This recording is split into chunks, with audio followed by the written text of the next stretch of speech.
Good afternoon. What follows is a discussion of femto photography, how it works, and its potential applications in the modern world.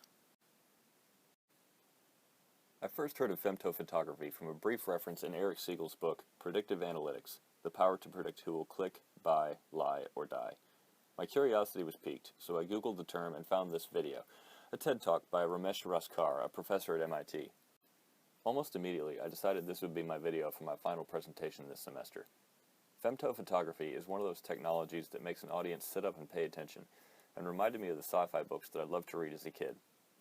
Okay, yes, the books I still love to read as an adult. The concept of light and faster-than-light technology is the holy grail of science fiction. The fact that we've taken one more step towards realizing a mastery of light and light manipulation is fascinating stuff. Before I go any further, please take some time and watch the video below. It's about 11 minutes long, but well worth the time. At its core, femto photography is just really fast frame photography.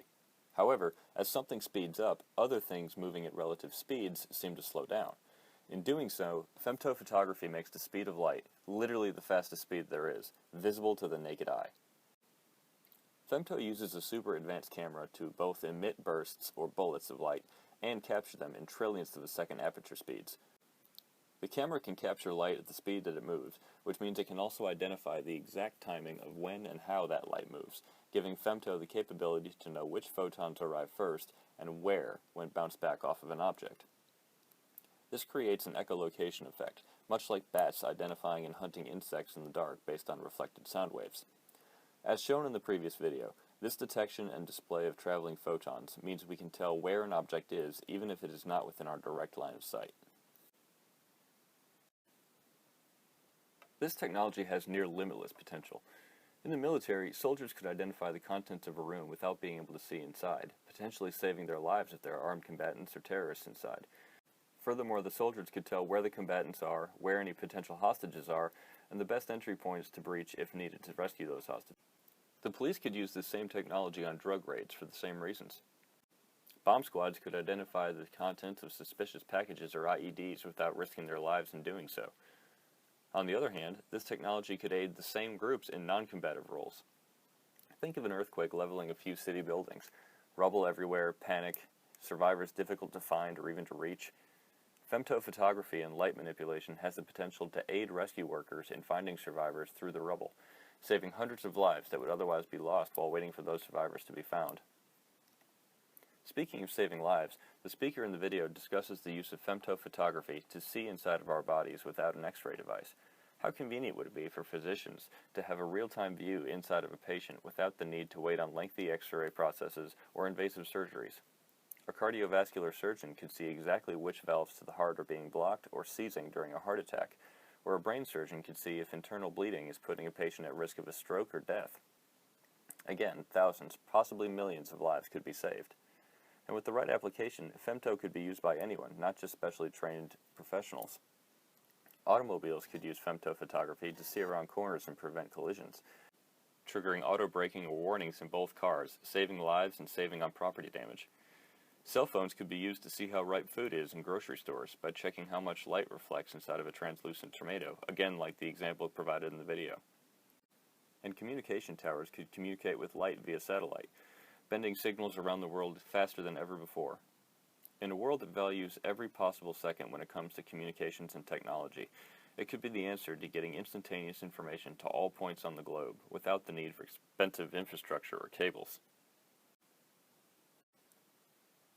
But possibly the most exciting potential use for femto photography is the possibility that it could be used to see much deeper into the space beyond our solar system.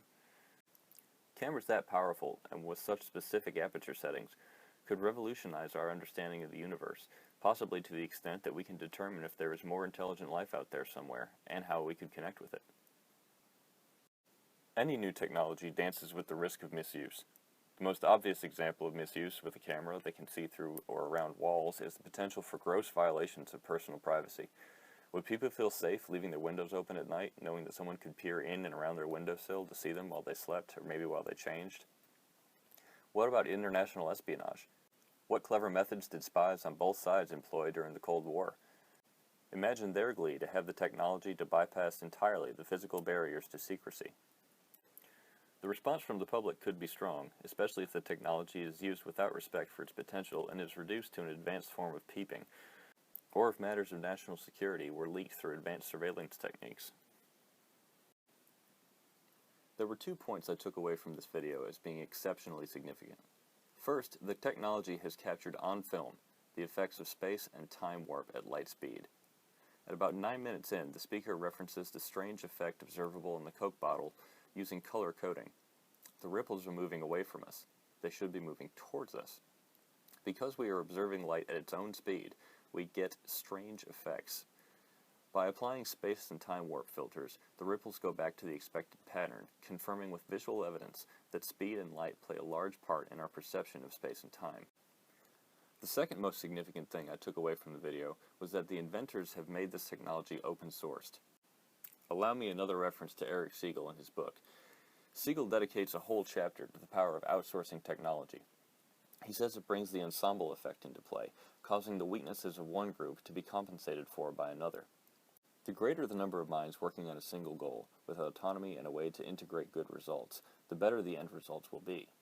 By making femto photography open-sourced, MIT has enabled the full thinking power of the learned world to come to bear on this one subject. Anyone from anywhere can contribute to making advances to our understanding and application of light. It's like the internet. No one owns the internet, but everyone uses it in different ways to make something unique and wonderful. Aside from the realization that this technology actually exists, one thing that I took away from this video that surprised me was the way that light shatters on impact. I always thought of light strictly in terms of waves, like air or water. However, when operating at femto speeds, one can think in terms of the particles of those waves, photons. And it makes perfect sense, too, because if light didn't shatter and spread in different directions, 2 people wouldn't be able to see a laser pointer from different angles. It would reflect in one direction only, and only the person who was able to catch that direction exactly would see it. Instead, anyone from almost any angle can see that light's point of impact because light shatters.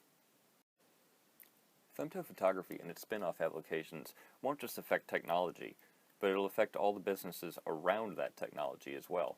They have the potential to create entirely new industries.